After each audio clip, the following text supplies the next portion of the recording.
Hello, guys. I am back with another daily Bible verse.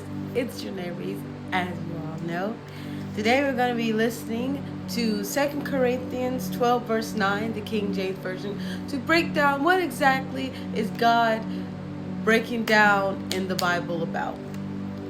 2 Corinthians 12, verse 9 says this, King James Version, "But he said unto me, My grace is sufficient for thee. For my strength is made perfect in weakness. Most gladly, therefore will I rather glory in my infirmities, that the power of Christ may rest upon me." The crazy thing is, last year of 2025, around March or February, I feel like I've read this, but I'm just talking. I'm just saying, God. But we're going to break down exactly what does it mean. This verse 2 of Corinthians 12:9, 2 Corinthians, speaks to us about grace and strength. When Paul writes this, he is expressing something very personal, a deep lesson he learned in his life.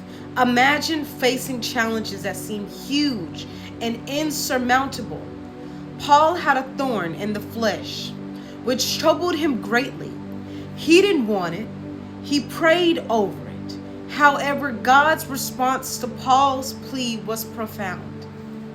He told Paul that his grace is sufficient, which means that God's kindness and strength are enough to support us even in our weak moments.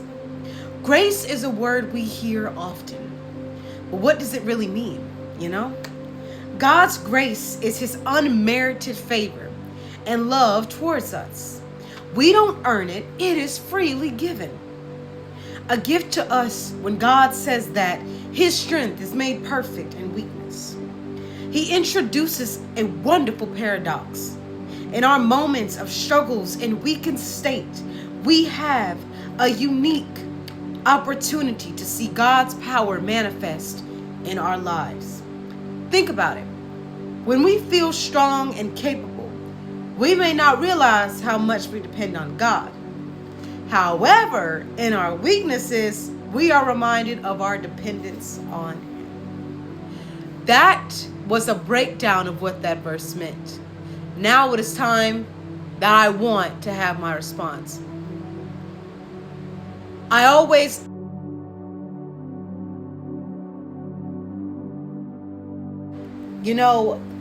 start off like this. A lot of times, we don't exactly know how much we need to depend on God because we're doing so good at the moment. We don't go to him about anything. We don't pray to him about anything. We don't talk about our problems because at that time, we really ain't got no problems. And that right there is a problem. When God has done so much for our lives, he wants us to fully and solely and countably depend on his faith, on his strength. He wants us to do exactly just that. So when troubles come, whether it's good or bad times, he always wants us to pray to him and ask for his strength. Because without him, we can't do anything. We can't get through life with its challenges and its blockages, and the enemy is always going to throw something at our heads. And if we don't go to God asking for that strength and help to be able to block and duck and dodge those rocks or anything that the devil throws at us, we're going to lose every single time. God has been importantly good to all of us. And I'm going to testify.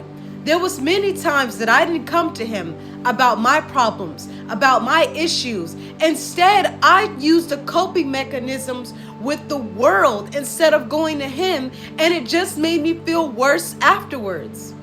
I only had a temporary fulfillment, and it never ever lasts. I thought that I could do everything by myself because I was fed these lies from the devil in his head that I can't do anything. I just can't do anything. and that I thought, I can make this work. I can just fight and do it myself, and maybe I can get better. When in reality, all that is just manipulation from the devil. He wants us to not depend on God. He wants us to depend on the world's satisfaction of pleasures along with the desires of it. When we depend on the world with those things, we will never be happy.